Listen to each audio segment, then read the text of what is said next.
Observar o céu profundo não é uma tarefa fácil. Isso porque os objetos astronômicos presentes nele estão muito distantes e a luz que chega até nós é ínfima. E na maioria das vezes, nem está no nosso espectro visível, isto é, na faixa de comprimento de onda que podemos enxergar. Por isso, precisamos usar equipamentos extremamente sensíveis e poderosos, que só foram desenvolvidos recentemente. Mas eu preciso dizer, valeu a pena esperar, viu? Com o advento da categoria dos telescópios espaciais como Hubble, James Webb, Spitzer, Kepler 51, LBT e o Chandra, está sendo possível observar coisas que antes eram inimagináveis. Em lugares que possivelmente nós nunca iremos alcançar, mas que ainda assim precisamos conhecer para tentar desvendar os mistérios sobre o funcionamento do universo. É exatamente isso que viemos mostrar para vocês no vídeo de hoje. Em um dos registros mais incríveis dos últimos tempos, os astrônomos encontraram uma formação gasosa curiosa para dizer o mínimo. Trata-se de uma espécie de mão que possui cerca de 150 anos-luz de comprimento, sendo um dos maiores objetos desse tipo já encontrado por nós. Por conta de sua beleza e de sua grandiosidade, o objeto acabou ficando conhecido como a Mão de Deus. A partir de agora, nós iremos te contar tudo o que sabemos e aprendemos com ela até então. Na base desta descoberta está um fenômeno que é conhecido por nós há pouco tempo: os pulsares.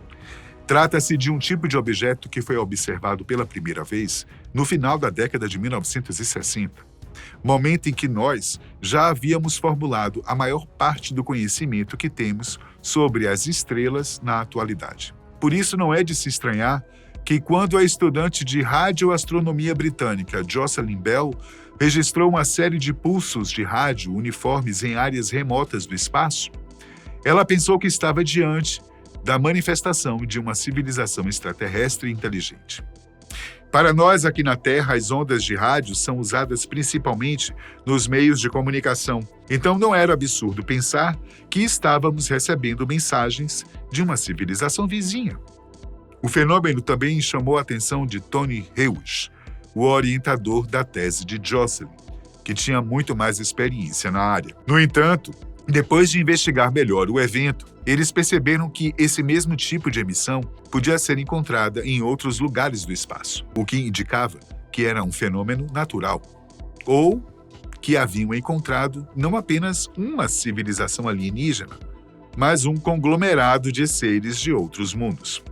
E como você pode imaginar, não foi esse o caso.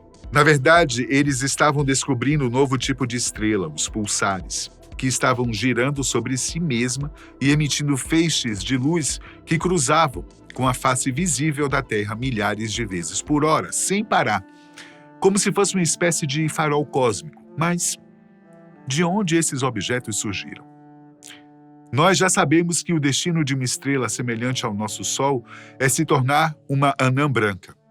Para que isso ocorra, é preciso que se esgote a energia que a sustenta, isto é, a energia liberada pela fusão de elementos em seu núcleo. Quando esses elementos se transformam em algo pesado demais para serem usados na fornalha estelar, a gravidade começa a vencer essa batalha e passa a comprimir a estrela, fazendo com que ela entre em colapso em seu próprio núcleo, em uma espécie de implosão. Em determinado momento deste processo, a pressão exercida pelos átomos compactados atinge um ponto crítico em que a massa não pode mais ser comprimida pela força da gravidade. Nessa hora, se o núcleo final tiver pelo menos 1,4 vezes a massa do Sol, a fornalha estelar é religada e volta a fazer a fusão dos átomos, criando novos elementos.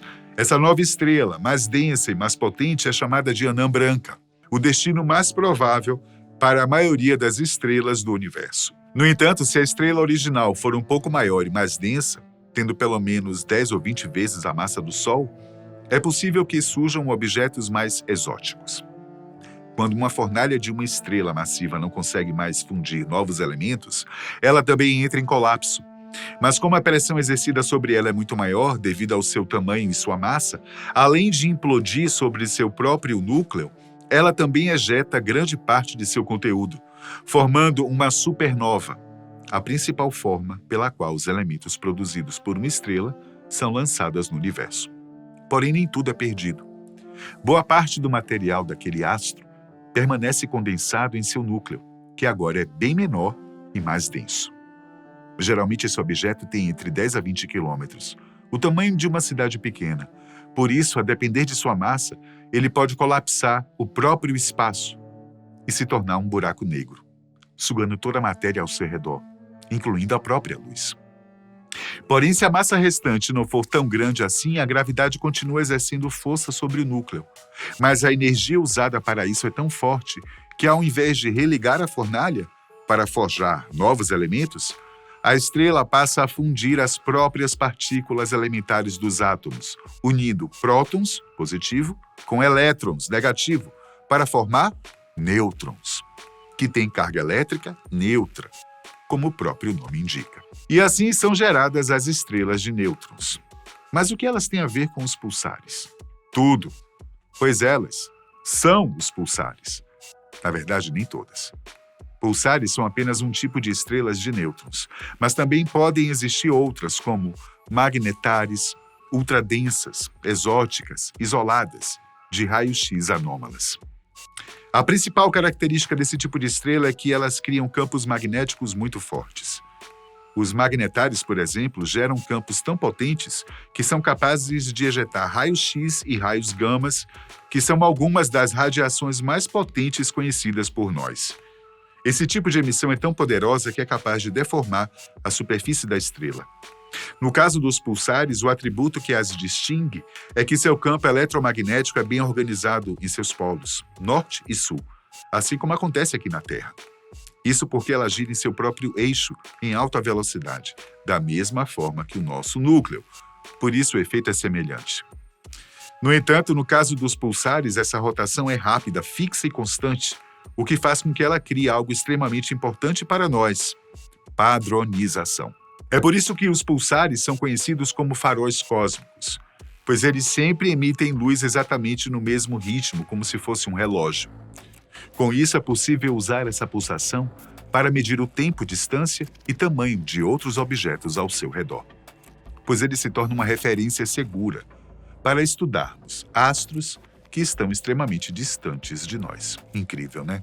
Pois bem, voltando à mão de Deus, agora podemos entender que o que está em seu interior, provocando esse lindo fenômeno, é justamente uma estrela de nêutron, mais especificamente, um pulsar.